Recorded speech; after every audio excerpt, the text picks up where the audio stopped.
حي على الفلاح.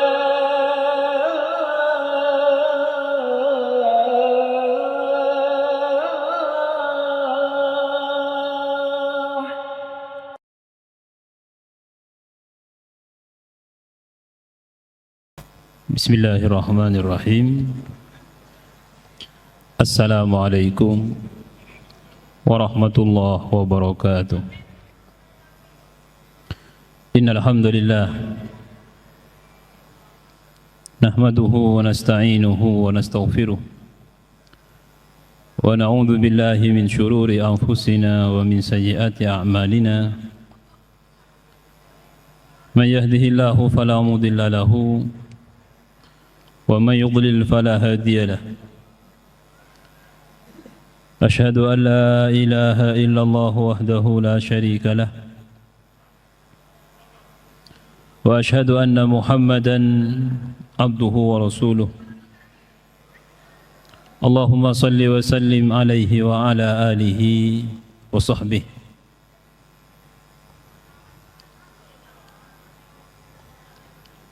وعلى آله وصحبه ومن دعا بدعوته ومن سار على نهجه. نوينا التعلم والتعليم والتذكر والتذكير والنفع والانتفاع والإفادة والاستفادة والحث على التمسك بكتاب الله وسنة رسوله والدعاء إلى الهدى والدلالة على الخير ابتغاء وجه الله ومرضاته وقربه وثوابه سبحانه وتعالى. أما بعد. Jamaah salat zuhur Masjid Al-Falah yang dirahmati Allah, alhamdulillahi wa syukurillah, pada siang hari ini kita mendapatkan nikmat dari Allah, bisa melaksanakan sholat zuhur dengan berjamaah. Kemudian kita isi waktu yang sangat utama ini dengan majlis ilmu mimbar zuhur, yang insyaallah kita akan membahas seputar motivasi Al-Quran, reaksi hati terhadap bacaan Al-Quran, atau atharul Qur'anil Karim fin nufus, pengaruh Al-Quran terhadap hati, terhadap jiwa, terhadap diri kita. Jemaah yang dimuliakan oleh Allah, Allah Subhanahu wa ta'ala menjadikan Al-Quran ini adalah jalan hidup, pedoman hidup, dan akan tetap ada sampai Allah mengangkatnya dari muka bumi ini. Yang perlu kita sadari bahwa Al-Quran ini ketika kita berinteraksi dengannya harus dimulai dengan hati untuk mendapatkan manfaat.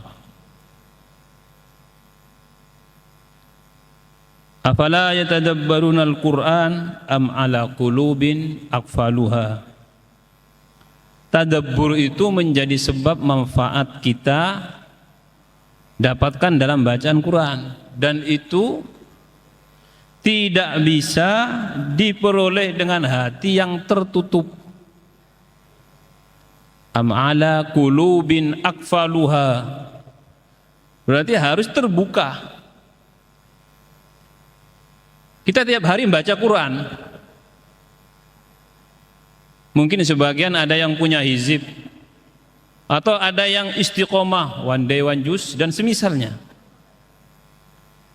Nah, memulai membaca Quran ini, saya sampaikan sekali lagi, harus dimulai dengan hati.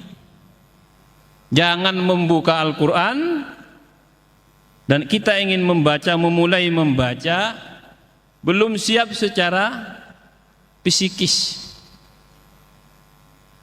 Nah, kalau kita masih belum siap karena ada masalah hati, bingung, ruwet, ambil wudhu dulu, pegang Al-Quran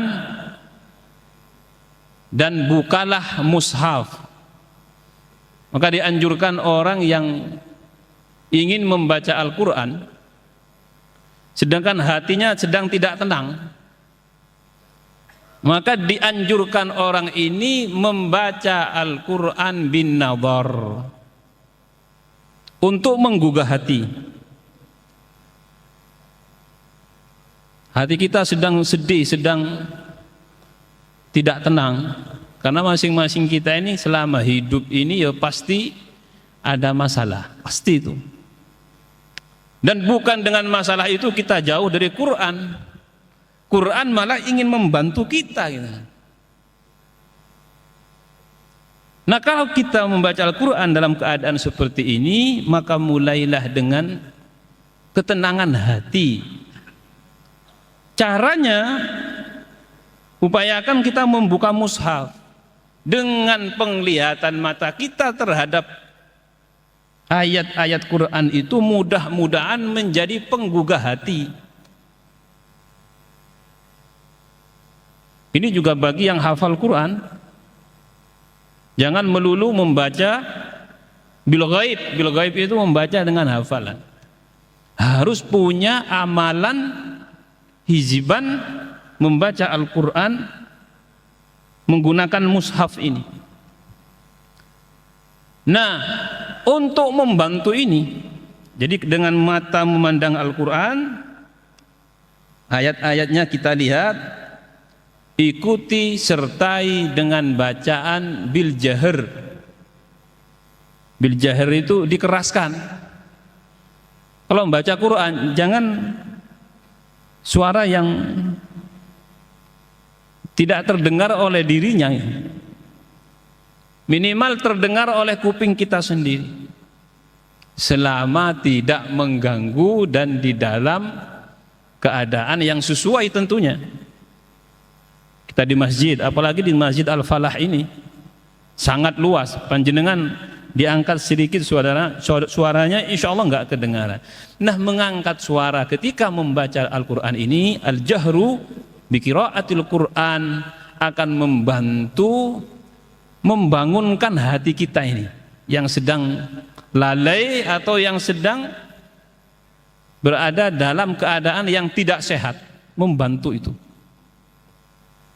Baca sesuai kemampuannya. Upayakan yang sudah baik bacaannya, baca dengan tartil, dengan tahqiq. Maka diriwayatkan oleh beberapa sahabat, Ibnu Abbas radhiyallahu anhuma meriwayatkan, salah satunya beliau kalau malam-malam, jadi di zaman sahabat itu khususnya di pertengahan malam sampai subuh, di pertigaan malam sampai subuh itu aktif itu. Coba panjenengan lihat riwayat-riwayat itu. Aktif, tapi bukan aktif begadang tanpa makna, enggak. Nabi sering keliling. Ibnu Abbas suatu ketika jalan itu di penghujung malam melewati kediaman Rasulullah SAW, beliau membaca Al-Quran di sholat malamnya, terdengar oleh beliau di luar. Terdengar. Berarti kan enggak pelan. Enggak apa-apa kita di rumah upayakan baca Qur'annya dikeraskan bil jahar, karena ini bisa menggugah hati kita, membantu kita untuk fokus membaca Al-Quran.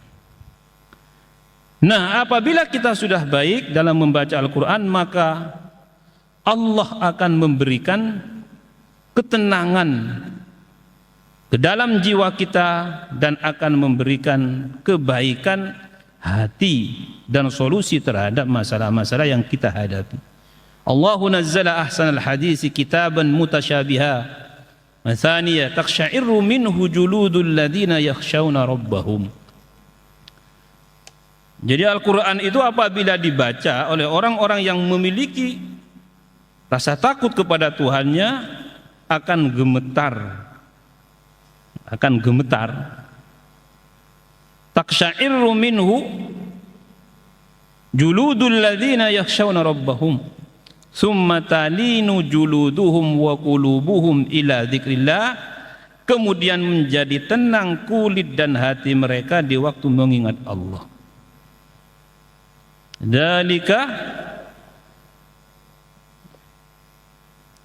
Dzalika hudallahi yahdi bihi man yasha.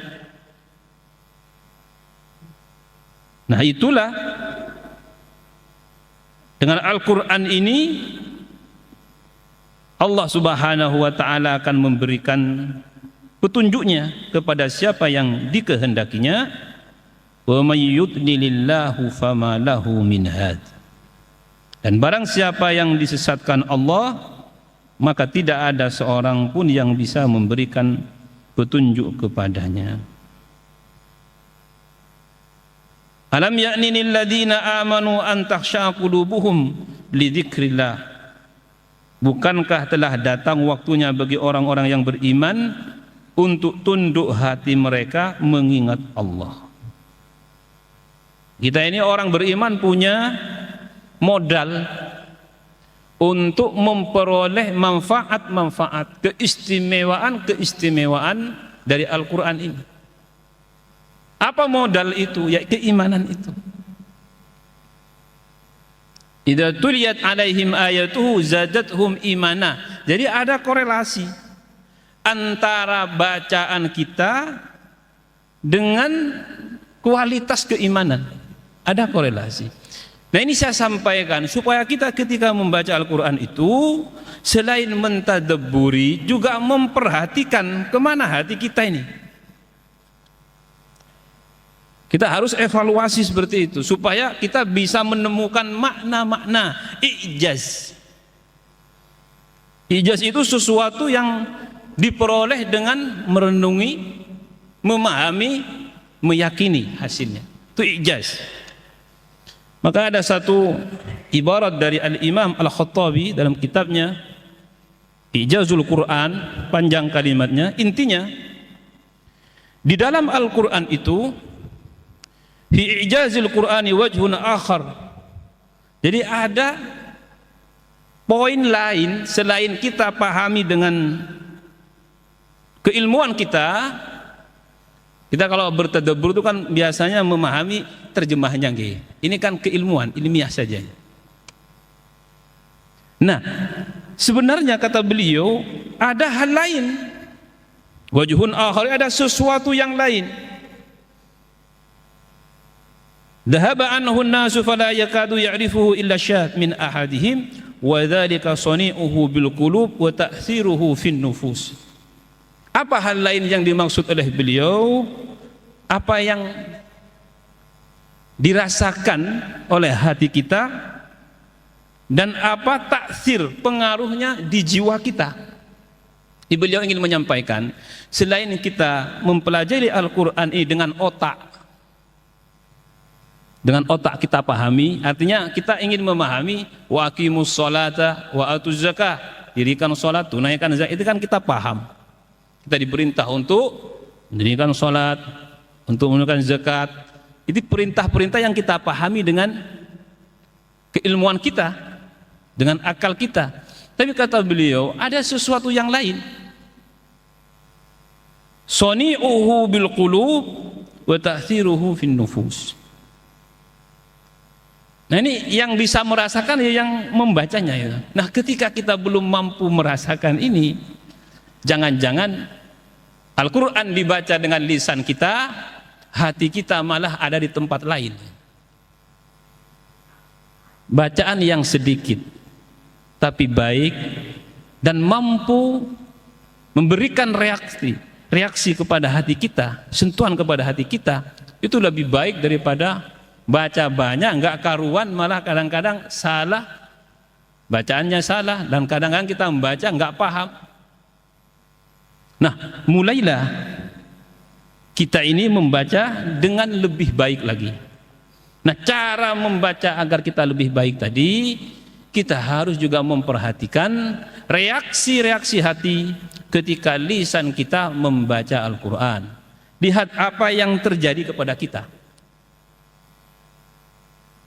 Nah, dalam hal ini kadang kita memulai membaca dengan hati yang tenang, dan ini kita akan cepat untuk bersinergi dengan Quran ini, zahiran wa batinan. Kadang kita memulai Quran dengan perasaan yang tidak stabil. Nah, yang saya sampaikan tadi, ketika kita berada di kondisi yang kedua ini, maka mulailah membaca Al-Quran dengan berta'awud, dengan adab-adabnya. Tenangkan diri kita, bacalah Al-Quran mulai dengan bacaan-bacaan yang pelan, tahqiq. Jangan cepat-cepat ingin menyelesaikan Al-Quran. Sampai di mana kita selesai, ya sudah, berhenti. Nanti kita lanjutkan lagi, seperti itu. Kemudian waktu yang paling baik di antara waktu-waktu yang ada, walaupun kita ini masing-masing berbeda, profesi kita berbeda, tentunya waktu luang kita juga berbeda. Tapi para salafus saleh banyak menggunakan waktunya membaca Al-Quran di saat setelah mereka bangun dari tidurnya, di penghujung malamnya, sesaat sebelum subuh atau setelah subuhnya. Ini upayakan kita baca walaupun 5 ayat, 10 ayat atau 1 kaca, upayakan. Dan istiqomah. Nah, kenapa kita tidak istiqomah? Karena hati kita ini sering nyambung, sering nggak nyambung gitu. Makanya ta'ahadu hadal Quran, kata Nabi. Apa makna ta'ahud? Ta'ahud itu kita terus sambungkan terus ya. Sambungkan hati kita ini, sambungkan. Dan tidak gampang memang. Tapi ada beberapa orang yang oleh Allah Subhanahu wa taala diberi taufik. Mereka terus konsisten membaca Al-Quran. Nah, yang sudah konsisten membaca Al-Quran ini, khususnya yang sudah punya hiziban, artinya sudah bacaan-bacaan yang rutin, maka jangan hanya membaca dengan lisan, upayakan hati kita ini selaras dengan bacaan Al-Quran ini.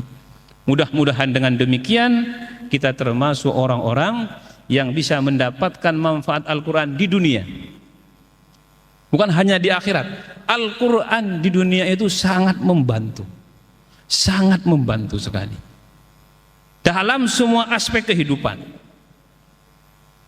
Maka kalau kita ini dihadapkan kepada masalah-masalah yang rumit, coba buka mushaf, coba baca Al-Quran, perbanyak bacanya, semuanya akan baik-baik saja.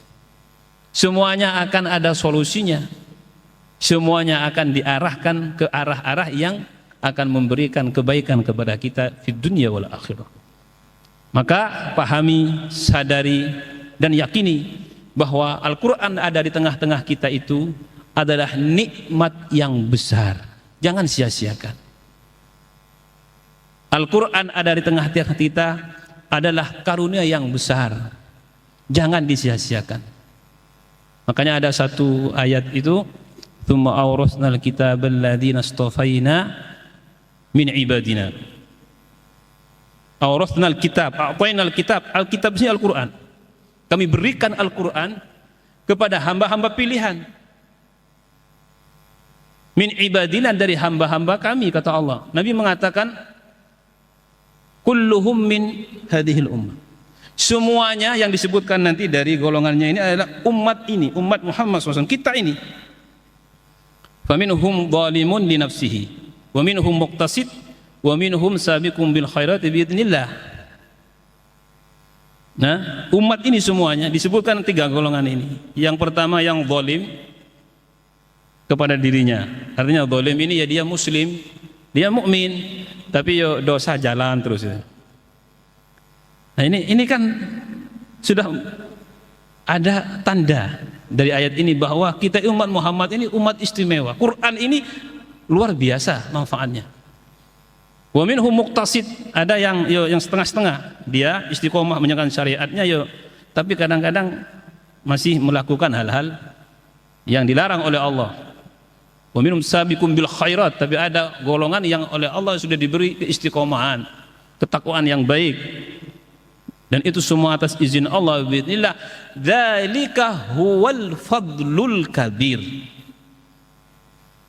Ayat terakhir ini, huwal fadlu, ini kembali kepada Al-Quran. Al-Quran itu karunia Allah yang besar.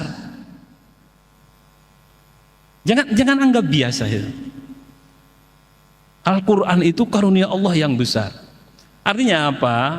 Kalau kita tidak mampu menggunakan Al-Quran itu dengan baik, memperoleh manfaatnya, maka sungguh kita ini hidup dalam kehidupan ini dengan sangat rugi sekali. Wallahu a'lam bishawab. Mudah-mudahan ini menjadi motivasi kita untuk terus membaca Al-Quran dengan lisan dan kemudian menyelaraskan dengan hati, dan mudah-mudahan kita kemudian oleh Allah diberi akhlak Al-Quran. Mudah-mudahan kelak kita mendapatkan syafaat Al-Quran. Wallahu a'lam bishawab. Subhanakallahumma wa bihamdika asyhadu an la ilaha illa anta astaghfiruka wa atubu ilaik. Wal 'afwu minkum. Wassalamu alaikum warahmatullahi wabarakatuh.